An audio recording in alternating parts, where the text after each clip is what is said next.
हारकर जीतने वाले को बॉबी पवार कहते हैं। देश में चुनावों के नतीजे आने के बाद कई बातें साफ हो गई हैं। पहली बात कि एग्जिट पोल को हमेशा सही नहीं माना जा सकता। एग्जिट पोल इस लोकसभा में पूरी तरह से फेल साबित हुए हैं।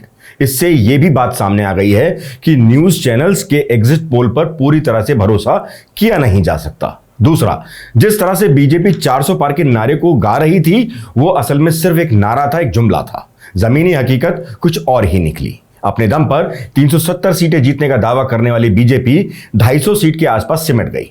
अब बीजेपी सिर्फ गठबंधन के अपने सहयोगियों के दम पर ही सरकार बना सकती है, अगर ऐसा संभव हो पाया, क्योंकि राजनीति में कुछ भी कभी भी संभव या असंभव होता नहीं है। इसलिए अब जोड़ तोड़ की राजनीति शुरू हो चुकी है। सिर्फ एनडीए ही नहीं, इंडिया गठबंधन भी अब इस कोशिश में जुट गया है कि कैसे सरकार बनाई जाए।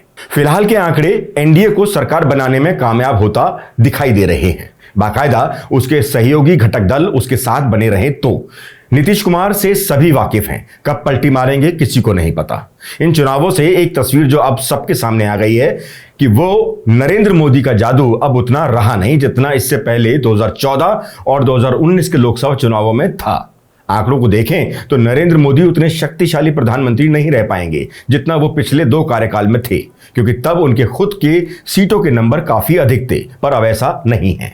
इस बार कम सीटें होने की वजह से उनको अपने घटक दल के सहयोगियों की बातों के आगे झुकना होगा, अगर उनको अपने साथ बनाए रखना है तो। नहीं तो कब एनडीए बिखर जाएगा ये शायद उनको भी नहीं पता। अब थोड़ा बात उत्तराखंड की करें तो यहां भले बीजेपी की जीत की हैट्रिक है, लेकिन कुछ आंकड़ों पर नजर डालें तो बीजेपी के लिए खतरे की घंटी यहां भी बज चुकी है। कांग्रेस एक बार फिर से इस प्रदेश में मायूस करती हुई दिखाई दी है, अपने खुद के साथियों की गलती की वजह से। उत्तराखंड में अगर आप जीत के अंतर पर नजर डालें तो यह बीजेपी के लिए अच्छा संकेत नहीं है।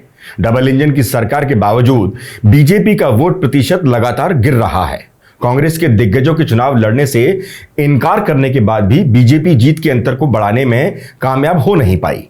टिहरी गढ़वाल से निर्दलीय प्रत्याशी बॉबी पवार ने जिस तरह से चुनाव लड़ा, उससे ये संकेत भी मिलने लग गए हैं कि 2027 के विधानसभा चुनावों में बड़ा खेला हो सकता है। बिना पैसे और संगठन के बगैर भी बॉबी ने सिर्फ बेरोजगार युवाओं के दम पर चुनाव लड़ा, और जो बीजेपी उनके जमानत जब्त होने की बात कह रही थी, टिहरी की जनता ने उनको लाखों वोट देकर एक तरह का मैसेज पूरे उत्तराखंड प्रदेश में दे डाला है कि बेरोजगार युवाओं को हल्के में लेना धामी सरकार के लिए 2027 में भारी पड़ सकता है। जिस तरह से संकेत मिल रहे हैं कि बॉबी के नेतृत्व में बेरोजगार संघ 2027 में उत्तराखंड की सभी 70 सीटों पर चुनाव लड़ सकता है, उससे यह तो तय है कि 2027 में कांग्रेस बीजेपी को चुनौती दे पाए या नहीं, लेकिन बेरोजगारों से धामी सरकार को एक बड़ी चुनौती जरूर मिलने वाली है। लोकसभा की दृष्टि से भले बॉबी जीत न दर्ज कर पाए हों, लेकिन उनको पड़े वोट पर अगर आप विधानसभा वाइज नजर दौड़ाएंगे तो ये संकेत साफ मिल जाते हैं कि 2027 ही नहीं, बॉबी पवार ने इस चुनाव में ही बीजेपी की जमीन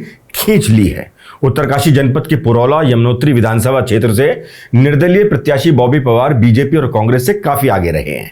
उत्तरकाशी जनपद की बात करें तो बॉबी ने दोनों राष्ट्रीय दलों से 13,000 से अधिक मत प्राप्त किए हैं। बीजेपी उत्तरकाशी की तीनों विधानसभा में बॉबी पवार से बहुत पीछे नजर आई।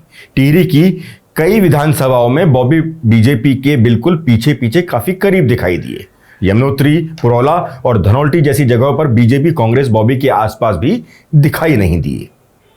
कुल मिलाकर इन चुनावों में भले बीजेपी ने जीत दर्ज की हो, लेकिन जिस तरह से पूरे देश में उनको कई राज्यों में झटका लगा है, उसी तरह उत्तराखंड में उनका वोट प्रतिशत गिरना और निर्दलीय बॉबी पवार के उभार से आने वाले समय में भाजपा की मुश्किलें बढ़नी तय हैं। 2027 में जब विधानसभा चुनाव होंगे तो तब हालात बिल्कुल अलग होंगे, क्योंकि लोकसभा का दायरा काफी बड़ा होता है और यही चुनाव विधानसभा के लिए होगा तो धामी सरकार के सामने सबसे बड़ी चुनौती बेरोजगार संघ ही होगा।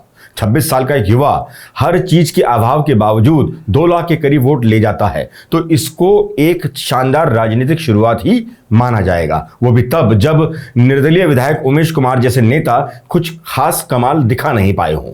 पर बॉबी ने धामी सरकार और कांग्रेस को ही नहीं बल्कि पूरे उत्तराखंड प्रदेश को युवाओं की ताकत का एहसास तो जरूर करा दिया है और बता दिया है कि युवा अगर अपनी पर आ जाएं तो किसी की भी जमीन खिसका सकते हैं। बॉबी भले ये चुनाव न जीत पाए हों, लेकिन उन्होंने लोगों के दिल खूब जीते हैं। वैसे इस लोकसभा चुनाव में काफी कुछ उथल पुथल जरूर हुआ है, जिस पर हम इसी मुद्दे पर खबरों को आपके सामने लाते रहेंगे और यकीनन आपको भी एहसास होगा उन खबरों से रूबरू होकर कि भक्ति, अंधभक्ति और सच्चाई में क्या फर्क होता है। फिलहाल इस वीडियो में इतना ही। नमस्कार।